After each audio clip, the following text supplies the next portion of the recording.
Fala galera, bom dia, boa tarde, boa noite, professor Rafael aqui e na aula de hoje a gente vai falar sobre as civilizações da América pré-colombiana. Mas antes de eu começar, deixa eu dar o meu recado e fazer minha propaganda para vocês. Se vocês ainda não são inscritos aqui no canal, por favor se inscreve. Isso me ajuda a beça e você, em troca, ganha o privilégio de receber notificações sempre que eu posto alguma aula nova aqui no canal. Para além disso, também ative o sininho para você receber a notificação em tempo real, sempre que alguma coisa for postada aqui no canal no YouTube. Para além disso, me segue aqui embaixo nas redes sociais, tanto no Instagram como no Twitter, para participar das enquetes sobre o canal e para acompanhar mais o andamento e evolução aqui do canal. Bom, na aula de hoje a gente vai dar sequência aos nossos estudos sobre como eram os continentes antes da chegada dos europeus. No nosso último vídeo, a gente discutiu um pouco quais foram os principais reinos africanos. Se você não conferiu isso, clica no vídeo aqui do lado, que você vai poder conferir tudo sobre o Reino de Gana, o Império do Mali e o Reino do Congo. Na aula de hoje, a gente vai ver como a América se organizou antes da chegada dos espanhóis. Quando a gente fala de América pré-colombiana, a gente está falando, obviamente, da América antes da chegada de Cristóvão Colombo. Obviamente, esse nome é bastante problemático, na medida que estabelece como marco principal a chegada dos europeus à América. Nesse sentido, então, a gente vai chamar esses povos de povos originários da América. Esses povos originários da América podem ser divididos em duas grandes regiões. De um lado, os povos da Mesoamérica, ou seja, da América entre mares, e do outro lado, os povos da América Andina, ou seja, da América que se situava às margens ou ainda na encosta dos Andes. E tendo isso em vista, a gente vai tratar de três civilizações que ocuparam diferentes espaços de tempo ou ainda diferentes espaços geográficos. Essas civilizações são a civilização Maia, que se situou na Mesoamérica, a civilização Azteca, que também se situou na Mesoamérica, mas que teve o seu apogeu, o seu surgimento no momento em que os maias já estavam declinando, e por outro lado do Império Inca, que se situava na América Andina e foi contemporâneo da civilização Azteca e do declínio da civilização Maia. E aí, óbvio, a gente vai tratar essas civilizações de um ponto de vista cronológico. A primeira delas, que surge, a mais antiga delas, é a civilização Maia. Ninguém sabe muito bem quando se originou a civilização Maia. Tudo o que se sabe é que existem registros que datam de até 2600 anos antes de Cristo. Registros que dizem respeito, por exemplo, à presença dos maias, onde hoje fica Belize, na América Central. Um outro ponto importante é que o calendário maia, sim, aquele temido calendário maia, que disse que o mundo acabaria em 2012, ele começava no equivalente ao calendário gregoriano, que é o nosso, no ano de 3114 a.C. É óbvio que isso não quer dizer nada, na verdade isso poderia ser quando os maias achavam que o mundo havia sido fundado. Entretanto, é bem verdade que os registros sobre a civilização maia, eles são incrivelmente antigos. Juntamente com os olmecas, que também viveram na Mesoamérica, os maias são o povo mais antigo com uma organização complexa. Por organização complexa, a gente quer dizer um povo que desenvolve algumas características. E aí, todos esses povos que a gente vai ver na aula de hoje, eles têm essas características. Eles são normalmente povos sedentários, o que significa dizer que são povos com uma agricultura bastante desenvolvida, são povos com uma alta hierarquização social, com diferentes níveis na sociedade e diferentes camadas sociais. São povos que têm uma cultura e um conhecimento científico extremamente refinado. E por último, e não menos importante, povos que possuem expressão escrita, expressão a partir das quais você pode transmitir e armazenar um conjunto de conhecimentos, histórias e também de ideias. E quando a gente fala da civilização maia, que é essa civilização incrivelmente antiga, a gente tem que ter em mente que ela se divide basicamente em três grandes períodos históricos. O O primeiro deles é o período pré-clássico, que vai mais ou menos de 900 a.C. até mais ou menos 100 d.C. Nesse momento, a civilização maia ela se organizava em diversas cidades-estado, que eram cidades-estado que estavam ligadas por alianças militares e tratados comerciais, mas que não faziam parte de um único governo. Na verdade, cada uma dessas cidades-estado maia tinha um governo próprio, um governo específico. Essas cidades-estado elas vão entrar em crise por volta do ano 100 d.C. E é nesse momento que o chamado período pré-clássico vai dar origem ao período clássico, que é um período de grande desenvolvimento da sociedade e da civilização maia, que vai mais ou menos de 250 d.C. até 900 d.C. É durante o período clássico que os maias vão desenvolver enormemente a sua arquitetura, né? E sobretudo o seu projeto urbanístico.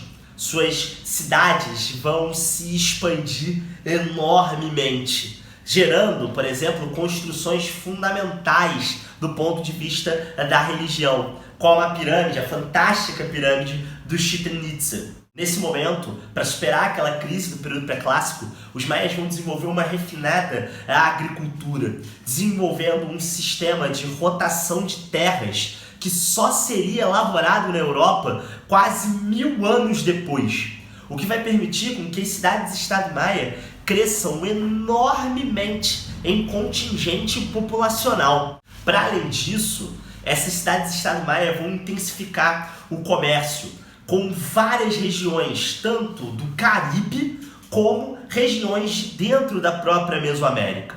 É nesse sentido, então, que os maias vão consolidar o seu poder numa região que vai ficar conhecida como a planície de Yucatán.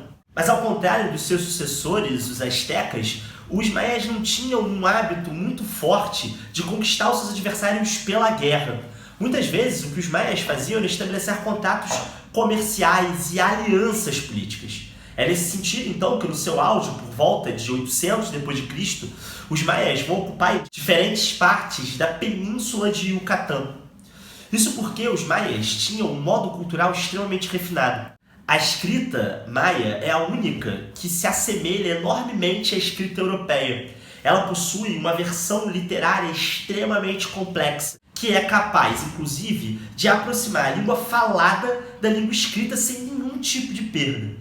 Esse tipo de característica da língua, que pode transformar a língua em uma língua literária, ou seja, uma língua que produz uma literatura, era só vista, por exemplo, nas línguas que vinham do latim ou ainda das línguas germânicas, que se originavam na Europa naquele momento. Para além disso, é também no período clássico em que os maias vão desenvolver um sistema matemático complexo. Os maias vão ser os primeiros em estudos matemáticos a desenvolverem o zero como um numeral que não representava nada. Até aquele momento, se você compara com a matemática da época na Europa, que era a matemática romana, você não possuía um algarismo que representasse a ausência de coisas ou ainda o nada. Em algarismos romanos você não tem o zero, você já começa a contagem do 1. O que significa dizer, portanto, que a matemática maia era muito mais avançada do que a matemática europeia daquela época e do que a matemática dos seus contemporâneos da civilização romana. E por último, não menos importante, o tempo e a medição da passagem do tempo era algo que os maias conseguiam fazer muito bem. O calendário maia, que terminava em 2012, como eu falei para vocês, ele era muito complexo e muito preciso. Muito antes, por exemplo, dos europeus, os maias conseguiram desenvolver um calendário preciso que medisse a passagem dos dias e a passagem dos anos. Isso criou, inclusive, um grande mal-entendido. Muitas pessoas acreditavam porque o calendário maia terminava no ano de 2012 que o mundo acabaria no ano de 2012. Mas era muito possível que os sujeitos tivessem feito o calendário até só 2012. Afinal, eram muitos anos para frente. E essa sociedade toda vai entrar em declínio, logicamente, no seu último período, que é o chamado período pós-clássico, ou ainda o período da decadência ou do colapso. Ninguém sabe muito bem como a civilização maia entrou em decadência. Tudo que se sabe, no entanto, é que tem alguma coisa a ver com a superpopulação e, obviamente, também com a falência e o esgotamento das terras. A hipótese mais aceita pelos historiadores é a de que a civilização maia, no período clássico, ela cresceu tanto que as terras da planície de Yucatán não conseguiram dar conta, mesmo com um revezamento trienal de terras, de sustentar toda aquela gente. Fato é que várias das cidades-estado simplesmente desapareceram. Outras hipóteses que se relacionam, obviamente, com essa hipótese da superpopulação são hipóteses de origem natural. Recentemente, alguns estudos mostram que nos últimos anos ali do período clássico, a civilização maia viveu um período de 200 anos de secas intermitentes, ou seja, secas que vinham e voltavam anualmente. Isso teria contribuído para não só o problema, lógico, da agricultura, do esgotamento das terras, mas também para o colapso dessas grandes cidades. Seja, logicamente, com o colapso natural, seja, logicamente, com a hipótese das guerras contra povos rivais, como, por exemplo, os toltecas, que se situavam numa região mais afastada da Mesoamérica, ou com algum outro povo, seja com a superpopulação, ou com tudo isso junto, a verdade é que quando os espanhóis chegam à América, tudo o que eles encontram são vestígios da civilização maia. É bem verdade que existiam ainda algumas cidades maias, mas a civilização, ou seja, aquela confederação de cidades-estado, elas já não mais existiam. Entretanto, a gente tem que diferenciar aqui, obviamente, a civilização maia do povo que a compunha, que eram os maias. Esses existem até hoje, e a cultura maia resistiu, obviamente, e ainda resiste, à presença dos colonizadores espanhóis naquela região. O idioma maia, ou ainda os muitos idiomas maias que se formaram naquela região, ainda são falados por uma infinidade de pessoas.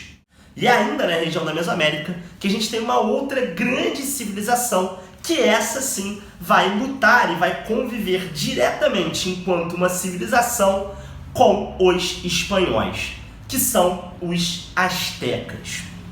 Os astecas se situaram numa região mais ao norte da Mesoamérica, um pouco afastada da península do Yucatán, e eles são originários de um povo que eram os mexicas. Os mexicas viviam onde hoje é o norte do México, colado ali na fronteira com os Estados Unidos.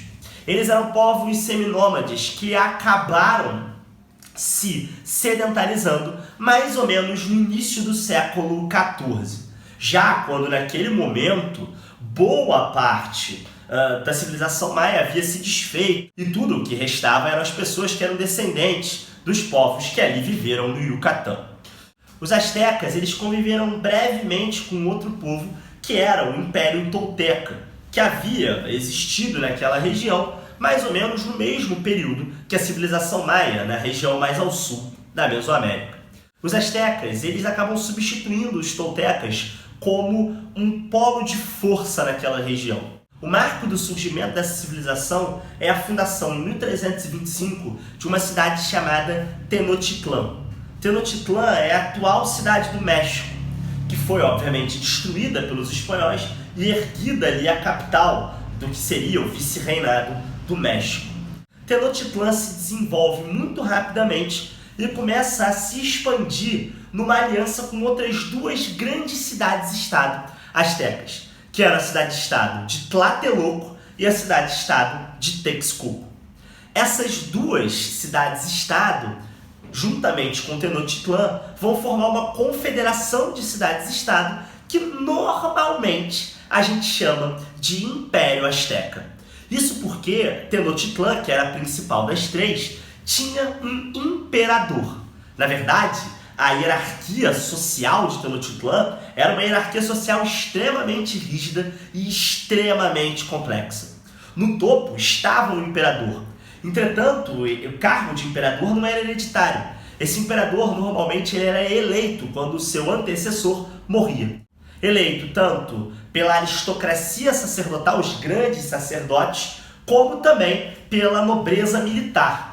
Então, basicamente, o imperador ele reunia tanto o cargo de líder da religião asteca, uma religião tal qual a religião maia politeísta, que acreditava em muitos deuses, e também responsável pela liderança militar e por proteger o povo asteca de ameaças externas. Abaixo então do imperador e dessa aristocracia, tanto religiosa como militar, nós tínhamos os grandes comerciantes e grandes artesãos.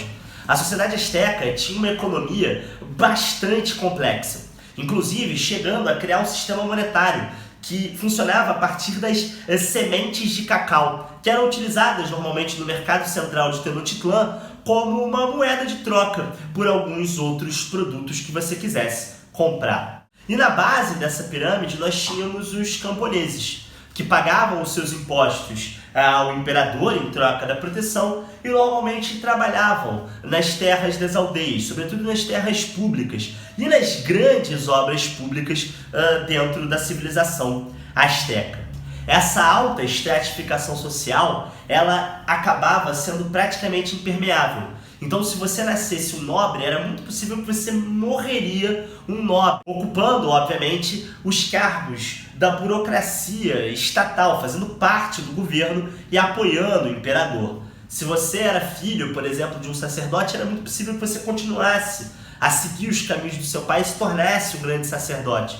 E se você nascia camponês ou nascia comerciante, é possível que você morreria também, seguindo os passos do seu pai, do seu avô. Não existia grande mudança social na sociedade asteca. Os astecas, então, rapidamente vão começar a se espalhar pela região da Mesoamérica e vão começar a dominar uma série de povos mais fracos naquela região, impondo não só a sua cultura, mas impondo o seu comando. É nesse sentido que muitos historiadores usam o termo Império Asteca, para designar essa postura dos astecas, ao contrário da dos maias, de conquistar aqueles territórios mediante o uso da força. No seu auge, pouco tempo antes da chegada dos espanhóis à América, o Império Asteca possuiu cerca de 6 milhões de pessoas sob seu domínio, e Tenochtitlan era uma das maiores cidades do mundo, com cerca de 300 mil habitantes. Tenochtitlan, tal qual as cidades-estado maia, eram incrivelmente desenvolvidas do ponto de vista da sua arquitetura. Toda a arquitetura que a gente tem hoje na Europa, sobretudo de construção de encostas, foi desenvolvida pelos astecas, não pelos europeus. Um outro aspecto interessante do desenvolvimento dos astecas é que os astecas desenvolveram um jogo que era parte de um ritual religioso que é muito parecido com o futebol, criado no século XIX. Esse jogo consistia, obviamente, em arremessar... Esse jogo era uma espécie de mistura do que a gente tem hoje do futebol com o basquete. O jogo era normalmente jogado por alguns guerreiros importantes e a disputa desse jogo era uma disputa que era essencial para a sociedade asteca. Normalmente, o time derrotado, que fazia menos pontos, ele era o time que acabava servindo para o sacrifício no templo maior. A religiosidade asteca tinha uma centralidade fundamental na vida desse povo. O templo maior era um templo em homenagem a Huitzilopochtli, conhecido como o deus águia ou ainda o deus sol. Esse deus era o deus máximo do panteão dos astecas e se acreditava, inclusive, que Tenochtitlan havia sido fundada depois que os mexicas, ou seja, os astecas, peregrinando pela região da Mesoamérica, haviam testemunhado um conflito entre Huitzilopochtli, esse deus da águia, e também um outro deus chamado Quetzalcoatl, que seria o deus do mal, representado por uma cobra. Esse conflito ele é representado, por exemplo, em algo que vocês conhecem muito bem, que é a bandeira do México. A bandeira do México ela representa o mito de fundação de Tenochtitlan, um mito de fundação asteca. Ou seja, você pode reparar que a águia ela está devorando a cobra, ou seja, o Huitzilopochtli está derrotando o Quetzalcoatl, está indicando para os mexicas que eles devem ali fundar a sua cidade. E para além de tudo isso, um outro ponto importante dos astecas é o desenvolvimento de uma agricultura refinadíssima. A cidade de Tenochtitlan ela foi construída em cima de um lago, portanto ela é produto de um aterramento. E por isso mesmo não existiam em volta muitas terras aráveis. O que os astecas fizeram? Os astecas foram o primeiro povo a desenvolver no mundo inteiro uma agricultura que era uma agricultura hidropônica, ou seja, uma agricultura que funcionava em cima da água. Os astecas desenvolveram as chamadas chinampas, que nada mais eram que pequenos aterros que eram fixados nas lagoas com uma reserva gigantesca de água doce a partir de grandes árvores, e eles usavam a própria água da lagoa nesses aterros fixados pelas árvores para plantar os seus bens de consumo. Tendo dito tudo isso, é importante a gente entender que, assim como os maias, os astecas também possuíam uma escrita. Embora a escrita asteca seja um pouco diferente do idioma maia. A escrita asteca era uma escrita pictória, ou seja, uma escrita que funcionava a partir de imagens. Essas imagens eram os chamados códices. Na bandeira do México, como eu falei para vocês, está um códice dos mais famosos, que é o chamado Códice de Mendoza. Essa civilização asteca chega ao fim, obviamente, com a invasão europeia à América. Ela cai com a conquista do adelantado espanhol Hernán Cortés em 1521, que culmina, óbvio, com a manipulação das rivalidades dos povos dominados pelos astecas para que estes atacassem os astecas e acabassem com aquela confederação de cidades-estado ou ainda com aquele império. O mesmo vai suceder, obviamente, com o terceiro povo que a gente vai estudar nesse vídeo, que são os Incas. Os Incas vão ser contemporâneos dos astecas e vão viver na chamada região da América Andina. O Império Inca ele começou mais ou menos no século XIII. Ele se iniciou na região que é conhecida como o Vale de Cusco, onde os Incas, inclusive, fundaram Cusco, que para eles era o centro do mundo, ou ainda o umbigo do mundo, onde os quatro ventos se encontravam. O Império Inca foi formado por um povo que é um povo conhecido como o povo Quichua. Tal qual os mexicas lá da civilização asteca, os Quichua eram um povo seminômade que se fixou nessa região nessa mesma época. Mas é a partir do século XV que o Império Inca vai começar a se espalhar de Cusco por uma região gigantesca da América. Só para vocês terem uma ideia, o Império Inca, no seu auge, ele ia mais ou menos do sul do Chile, pegando até o sul da Colômbia, passando por vários países diferentes que a gente conhece hoje em dia. Os Incas, tal qual os astecas, possuíam uma sociedade incrivelmente estratificada. Essa sociedade ela tinha no topo da sua hierarquia o imperador, que ao contrário do que acontecia na civilização asteca, não era eleito, mas era um cargo hereditário. Acreditava-se entre os Incas que o imperador, que era conhecido como o Sapa Inca, ele era um descendente do deus máximo e mais poderoso dos Incas, que era o deus Inti, ou ainda o deus Sol. Isso fazia com que o Sapa Inca fosse uma figura extremamente poderosa e, sobretudo, incrivelmente temida. Mas não só por isso o Sapa Inca era temido. Na verdade, o Sapa Inca tinha um controle intenso sobre as diferentes regiões do seu império. Ao contrário dos astecas, que eram uma confederação de cidades-estado, que submetiam as cidades rivais à cobrança de impostos, no caso do Império Inca, esse império ele era extremamente, incrivelmente coeso. Ou seja, o Sapa Inca ele tinha o controle de todas as regiões periféricas dessa civilização. Isso porque o Sapa Inca ele criava um complexo modelo de cobrança de impostos, que ao contrário do que acontecia no Império Azteca, não era simplesmente pago em parte da produção, mas era pago sobretudo em trabalho. Esse tipo de imposto vai ficar conhecido no Império Inca como a mita. A mita ela é parte central do Império Inca. Isso porque ela é a partir da qual o Império Inca se consolida e realiza todo o seu movimento de expansão. Sempre que os Incas entravam em contato com um povo novo, ao invés de, como faziam os astecas, tentar conquistá-lo mediante o uso da força, os Incas ofereciam um cargo dentro da administração do Império e, sobretudo, um título de nobreza para esse líder local na cidade de Cusco. Sabia-se naquela região que os Incas eram incrivelmente ricos e que a vida em Cusco era uma vida muito luxuosa. Então, os imperadores, os Sapa Incas, eles não precisavam entrar em guerra com todos os povos. Muitas vezes, quando eles entravam em contato com um povo novo, os Incas mandavam um espião para esse povo, para saber se esse povo estava disposto a entrar no Império, não pelo uso da força, mas pela cooptação, ou seja, pelo oferecimento de cargos, por exemplo, para os seus líderes locais. A partir disso, e também do casamento de membros da família real com líderes locais de outras tribos, o Império Inca foi exercendo um complexo domínio, e um domínio que era considerado, ao contrário do domínio asteca, um domínio legítimo. E esse sistema, então, da Mita, acabava se espalhando por toda a região do Império Inca. A Mita funcionava da seguinte forma. O chefe local da tribo, um cara que era chamado de curaca, que era o líder local, ele escolhia dentro da sua tribo uma parte dos homens adultos para exercerem funções a mando do imperador, trabalhando em obras públicas, trabalhando nas terras do imperador, enfim, fazendo qualquer coisa que o imperador quisesse. Eles trabalhariam, portanto, por 6 meses a 1 ano para o imperador. Depois eles retornariam e os outros 50% iriam trabalhar para o imperador. Isso fazia com que o imperador tivesse mão de obra abundante e que o império estivesse em contínua expansão econômica, militar e política.